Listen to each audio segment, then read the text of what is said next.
MP को इस गहरे गड्ढे से बाहर निकाला है और इस काम के लिए मेरी पार्टी की 3-3, 4-4 पीढ़ियां खप गई है साथियों।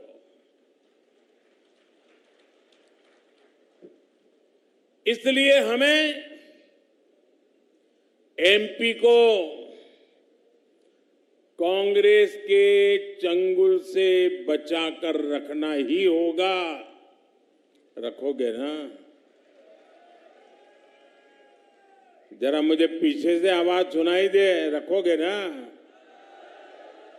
एमपी को बचाना है ना? गलत हाथों में नहीं जाने देना है ना? पक्का? हमारा वोरा भाइयों यहाँ बैठा है, मारी बात साची है ना? शाबाश। और आप जानते हैं कांग्रेस यहां सरकार बनाने के लिए क्यों छटपटा रही है भाई? क्या जरूरत पड़ गई है? पागल की तरह दौड़ रहे हैं क्या? कांग्रेस इसका इरादा साफ है। कांग्रेस एमपी को अपनी पार्टी का एटीएम बनाना चाहती है। लोकसभा चुनाव की तैयारी के लिए पूरे एमपी से ट्रैक्टर भर भर के लूट करनी है। क्या ये मौका देना है उनको? ये लूटने के लिए इजाजत देनी है क्या? जब कांग्रेस केंद्र में थी तो लाखों करोड़ के घोटाले करके अपना काम चलाती थी और उनको परवाह ही नहीं थी। अब देश की जनता ने 10 साल से उनको बराबर पहचान गई है। देश की जनता उनका हर कोने में से हिसाब चुकते करने में लगी है। 10 साल से केंद्र से बाहर, इसलिए वो हर राज्य को बड़ी लालच भरी नजरों से देखती है। कब मौका मिले, कब माल खाऊं। ये माताएं बहनें जल्दी समझ जाती है। और जिस राज्य में गलती से भी कांग्रेस की सरकार बनी, वहां धड़ाधड़ लूट ही लूट स्पर्धा चलती है। सीएम ज्यादा लूटेगा कि डिप्टी सीएम ज्यादा लूटेगा? आपको कर्नाटका से खबर आती है। कांग्रेस यानी गरीब के, मध्यम वर्ग के जेब साफ करना। कांग्रेस यानी विकास की गाड़ी को परमानेंट ब्रेक लगाना, इतना ही नहीं, रिवर्स गियर में डाल देना। और इसलिए आपको कांग्रेस से बहुत सावधान रहना है। आप ये गलती मत करना। इतने दिन बाहर रह ले, सुधर गए होंगे, वो सुधरे नहीं है। उनकी भूख ज्यादा तेज हो गई है। खासकर एमपी के हमारे नौजवान जो पहली बार वोट डालने जा रहे हैं, उनसे मैं खास आग्रह करूंगा, आप अलर्ट रहिए, क्योंकि आपने उनका राजकाज देखा नहीं है। जब आप 8-10 साल के थे तब वो थे यहां। आपको उनके खतरनाक खेल का पता नहीं है। जरा अपने परिजनों को पूछना, अपने बुजुर्गों को पूछना, माता पिता को पूछना कि उस समय क्या हाल था, तो आपकी आंखें फट जाएगी। ये कैसा मध्य प्रदेश बना करके रखा था। जनता ने हाथ जोड़ करके कहा, भागो यहां से। कांग्रेस युवाओं की दुश्मन है, कांग्रेस नौजवानों की दुश्मन है। मैं चाहता हूं जितने भी हमारे साथी हैं, और मैं खास करके हर माता पिता से कहता हूं, वे अपने बच्चों को बिठाएं और उन्होंने कैसी मुसीबतें झेली थी जरा उनको बताएं तो उनको पता चले, अच्छा ऐसे लोग भी मध्य प्रदेश में राज करते थे। और इसलिए पहली बार वोट डालने जा रहे युवाओं को भी बहुत मदद मिलेगी, वो सही निर्णय कर पाएंगे और वो अपना भविष्य पक्का कर सकते हैं। और नौजवानों, औरों के लिए हो सकता है सरकार बनाने के लिए वोट हो, औरों के लिए शायद 5 साल का हिसाब किताब करने के लिए वोट हो, नौजवानों के लिए तो खुद के 25 साल का भाग्य तय करने के लिए वोट डालना है।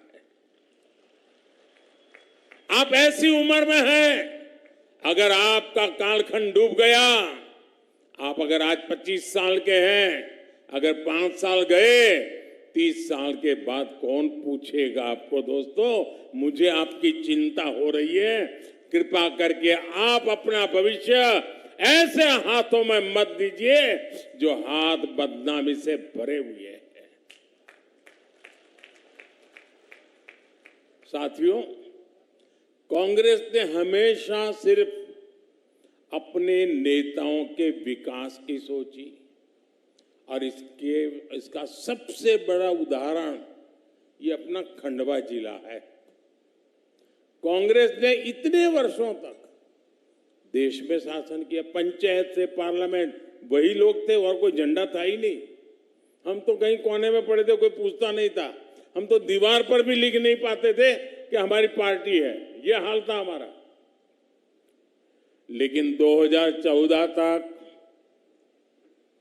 आपने मुझे सेवा का मौका दिया, मेरा सेवा काल शुरू हुआ। उसके पहले उन्हीं का परचम लहरा रहा था, तो उन्होंने हिंदुस्तान के 100 से अधिक जिले ऐसे थे जिन्हें कांग्रेस ने पिछड़ा घोषित कर दिया था। इनमें से अधिकतर दुर्गम आदिवासी बाहुल्य जिले थे। हमारा खंडवा जिला भी कांग्रेस ने उस सूची में डाल के रखा था, पिछड़ा है, उसकी तरफ देखने की जरूरत नहीं। आप जानते हैं, मोदी सबका साथ सबका विकास के मंत्र को जीता है। सबका साथ भी लेता है, सबका विकास भी करता है।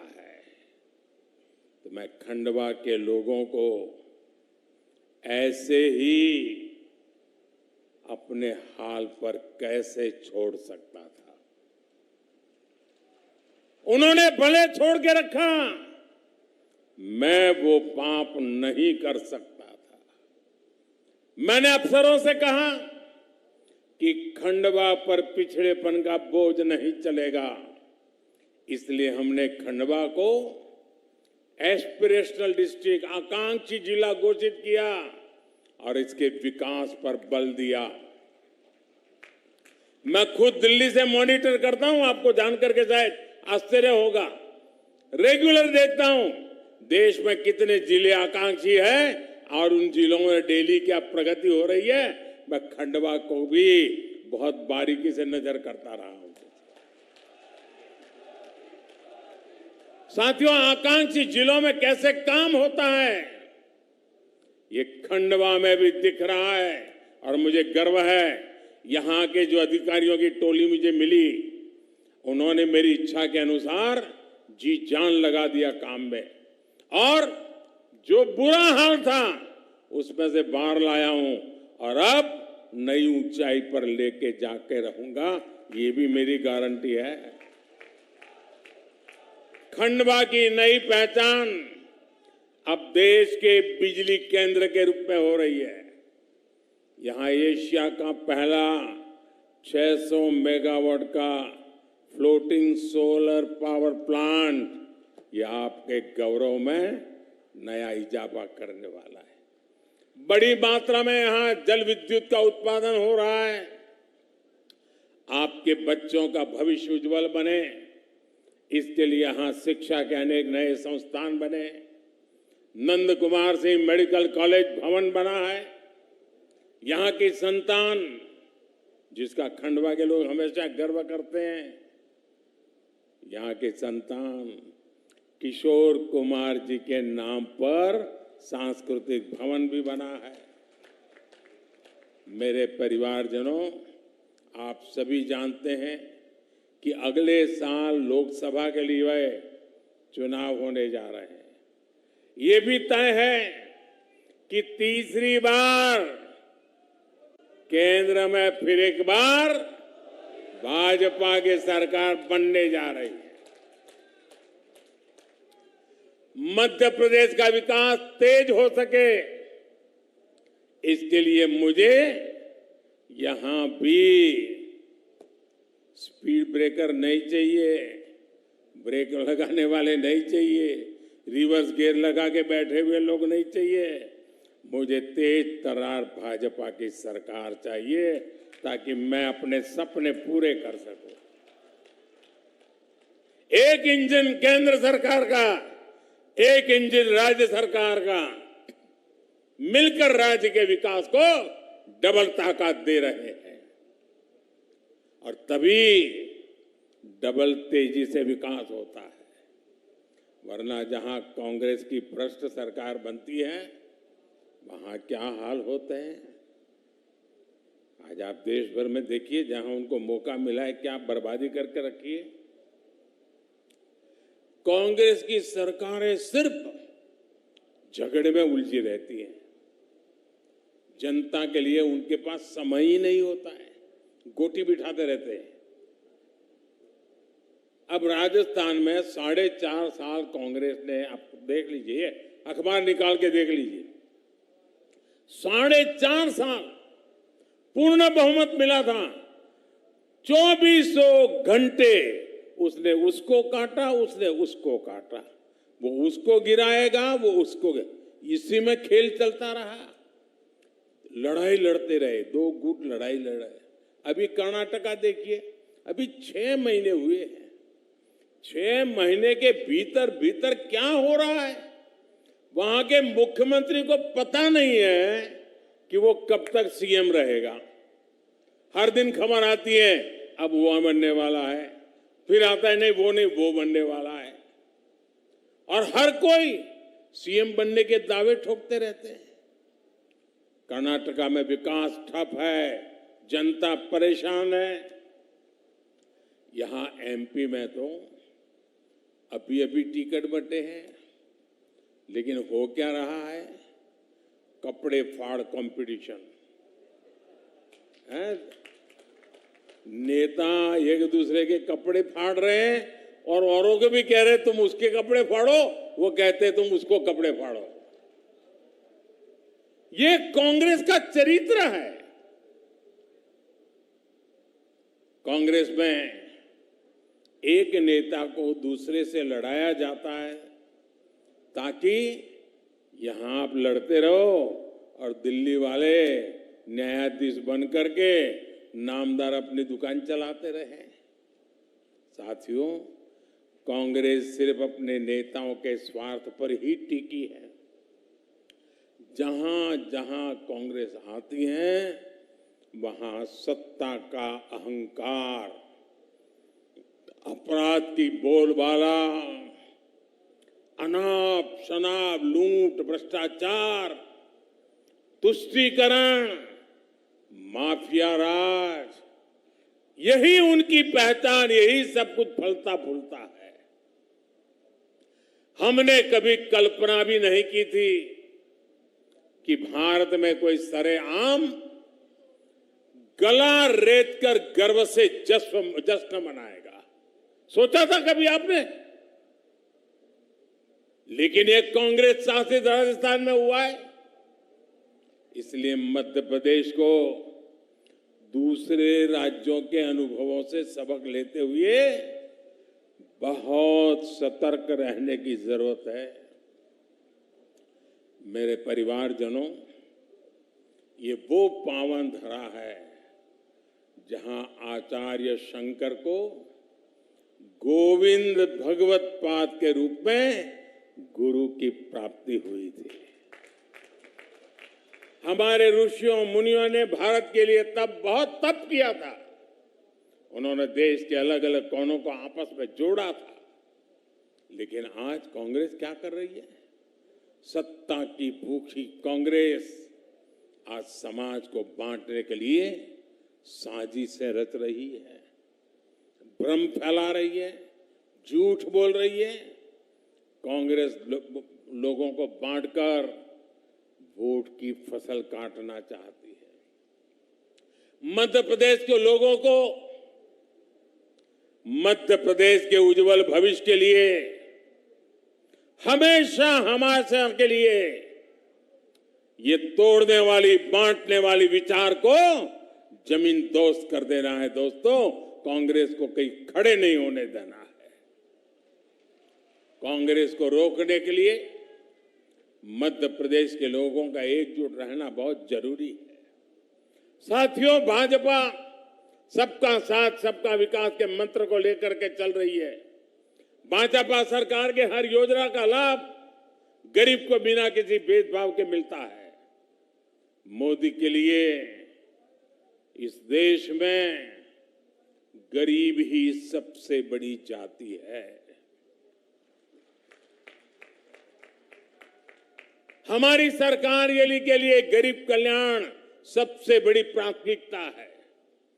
भाजपा सरकार के प्रयासों के कारण देश में 5 साल में 13 करोड़ से ज्यादा लोग गरीबी से बाहर निकले हैं। जब 13 करोड़ लोगों की गरीबी खत्म हो सकती है तो पूरे देश की भी गरीबी खत्म हो सकती है।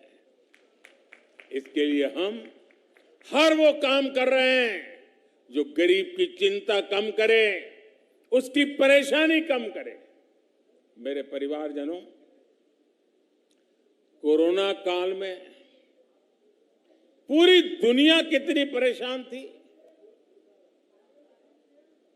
चारों तरफ से मौत की खबरों के सिवाय कोई खबरें नहीं थी।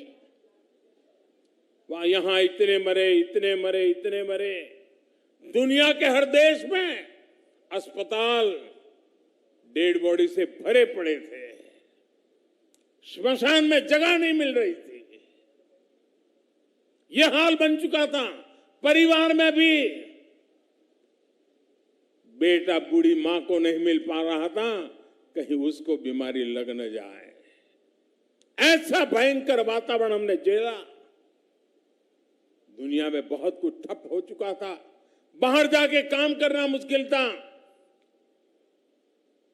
जीना प्राथमिकता हो कि पेट भरना प्राथमिकता, तो लोगों ने सोचा अभी बाहर नहीं जाना है, कुछ दिन निकाल देंगे फिर देखेंगे।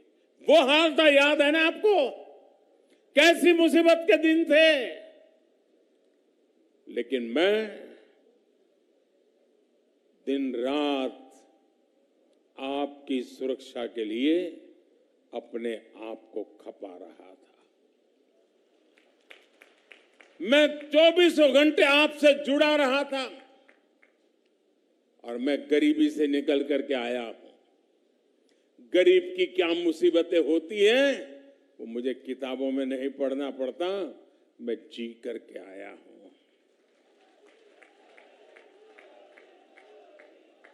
और उस संकट की घड़ी में मेरा पहला निर्णय यह था, कुछ भी हो जाए मुझे मेरे देश के लोगों को बचाना है।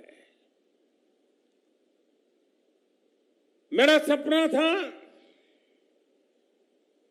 किसी भी गरीब के घर में चूल्हा बुझना नहीं चाहिए, कोई बच्चा रात को भूखा सोना नहीं चाहिए, मां रात भर बिलखती रहे, भूखे बच्चे को रोते हुए मां देख न पाए, वो स्थिति मुझे मंजूर नहीं थी। आपका बच्चा पेट भर के सो जाए, इसलिए ये मोदी जागता रहता था।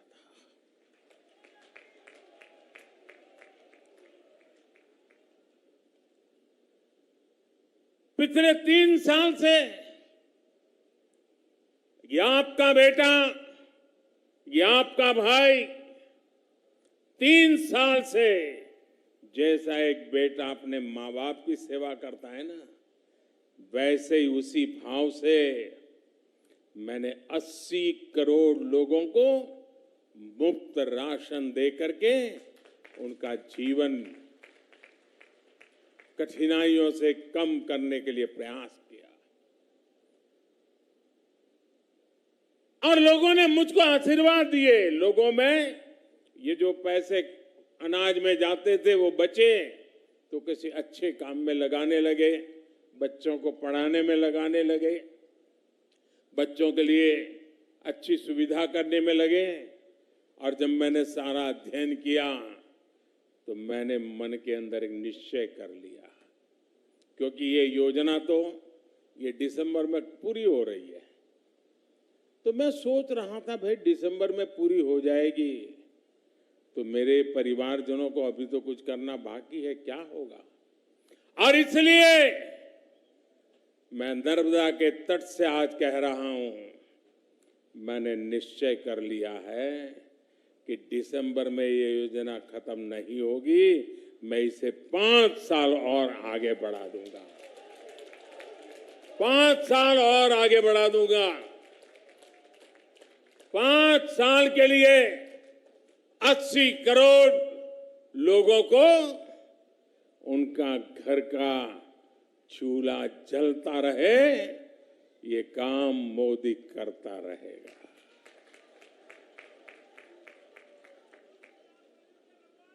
इसके लिए लाखों करोड़ रुपए खर्च किए जाएंगे। जब केंद्र में कांग्रेस की सरकार थी तो लाखों करोड़ कहां जाते थे? घोटाले में जाते थे। आज मोदी बैठा है, आपका बेटा बैठा है, ये लाखों करोड़ आपके बच्चे की थाली में जा रहे हैं। मैंने गरीब के पैसों की लूट बंद करा दी है। अब गरीब का पैसा गरीब के काम आ रहा है। इसलिए भाजपा सरकार लाखों करोड़ रुपए गरीबों को खाना खिलाने में खर्च कर रही है। साथियों, मोदी ने देश के हर गरीब को पक्के घर की गारंटी दी है। डबल इंजन सरकार की वजह से इस गारंटी को पूरा करने में भी एमपी टॉप पर है। मैं शिवराज जी और उनकी पूरी टीम को बधाई देता हूं। मध्य प्रदेश में 45 लाख पक्के घर दिए जा चुके, 45 लाख। खंडवा जिले में भी करीब 70,000 गरीब परिवारों को पक्के घर मिल चुके हैं। और जब 70,000 पक्के घर मिले हैं तो लोहा कहां से खरीदा होगा, सीमेंट कहां से खरीदा होगा, ईंटें कहां से खरीदी होगी, लकड़ी कहां से लाए होंगे? यही खंडवा के बाजारों से लाए हो। और इसलिए मध्य प्रदेश के खंडवा जिले के मध्यम वर्ग की दुकानों से भी बिक्री ज्यादा हुई है, मध्यम वर्ग को भी लाभ हुआ है। पक्के घर के ये लाभार्थी भी बड़ी संख्या में मेरे दलित परिवार के हैं, मेरे ओबीसी परिवार के हैं, मेरे आदिवासी परिवार के हैं। लाखों रुपए के घर। और ये काम मैंने किया। माताएं बहनें मुझे आशीर्वाद जरूर देना। आप आज आप इतनी बड़ी तादाद में आई हैं। हमारे यहां कैसा है, घर है तो किसके नाम पर? पति के नाम पर। दुकान किसके नाम पर? पति के नाम पर। गाड़ी लाए तो किसके नाम पर? पति के नाम पर या बेटे के नाम पर। खेत है तो किसके नाम पर?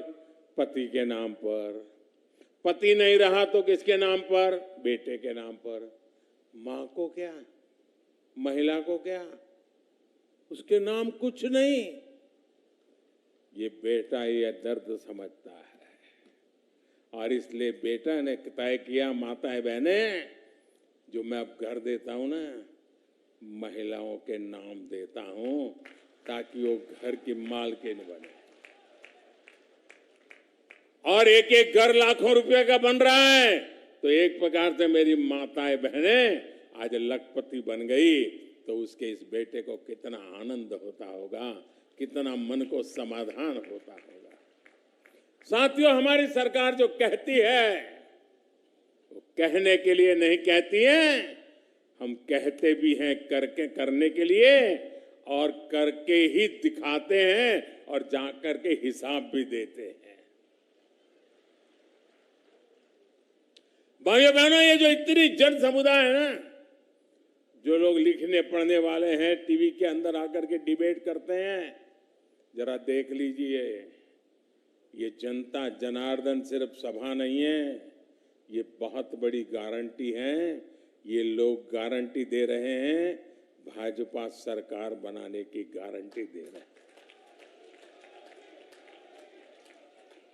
भाइयों बहनों, मोदी की गारंटी है कि हर बहन के घर पाइप से पानी पहुंचेगा। मध्य प्रदेश में करीब 70 लाख परिवारों के घरों में अब पाइप से पहुंचने लगा है पानी।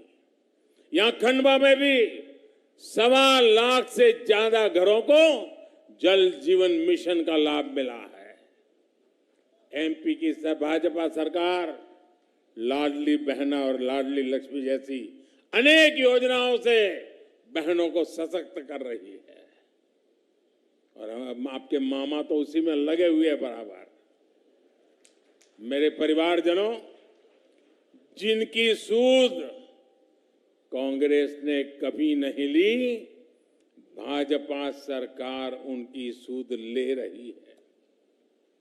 मध्य प्रदेश में बड़ी संख्या में बैगा, भारिया और सहारिया जनजाति के हमारे भाई बहन रहते हैं। ऐसी पिछड़ी जनजातियों के लिए पहले की सरकारों को कोई परवाह ही नहीं थी, लेकिन ये मोदी है, कहीं पर भी बैठा हो, हिंदुस्तान के किसी कोने के दर्द का पता चले ना, तो दवाई ढूंढ करके आ जाता है। और भाजपा सरकार ने विशेष मिशन की घोषणा की है। इन जनजातियों के विकास पर 15,000 करोड़ रुपए खर्च किए जाएंगे। मेरे परिवारजनों, कांग्रेस ने इतने दशकों तक देश में शासन किया। कांग्रेस ने आदिवासी क्षेत्रों की सबसे अधिक उपेक्षा की। जब कभी सुविधाओं की बात आती थी तो कांग्रेस कहती थी कि आदिवासी गांवों को सबसे अंत में रखा जाए। कांग्रेस ने आदिवासी क्षेत्रों को सड़क, बिजली, पानी, स्कूल, अस्पताल तक के लिए तरसाया। आप हैरान होंगे कैसे चलाते थे। मैं जब गुजरात में मुख्यमंत्री बना तो मेरा एक बार आदिवासी क्षेत्र में प्रवास चल रहा था, तो लोगों ने मुझे कहा कि ये कांग्रेस के मुख्यमंत्री थे आदिवासी अमर सिंह भाई चौधरी, बोले ये उनका गांव है। मैंने कहा अच्छा, ये उनका गांव है। फिर मैंने कहा क्या है विशेषता। बोले साहब ये टंकी है ना, टंकी पानी की, अमर सिंह भाई थे तो टंकी तो बनी, लेकिन अभी तक एक बार भी भरी नहीं है, परवाह ही नहीं थी। मैं मुख्यमंत्री बना तो उस टंकी को पानी से भरने का काम मैंने किया था। भाजपा सरकार आदिवासी क्षेत्रों में 4G इंटरनेट पहुंचाने के लिए भी काम कर रही है। कांग्रेस ने आजादी के बाद सिर्फ एक परिवार का ही गुणगान किया। कांग्रेस ने आदिवासी समाज को कभी उचित स्थान नहीं दिया। अब कांग्रेस की गलतियां भी भाजपा ही सुधार रही है। जनजातीय नायक टंटिया मामा हो, भगवान बिरसा मुंडा हो, उनको उचित सम्मान भाजपा सरकार ने दिया।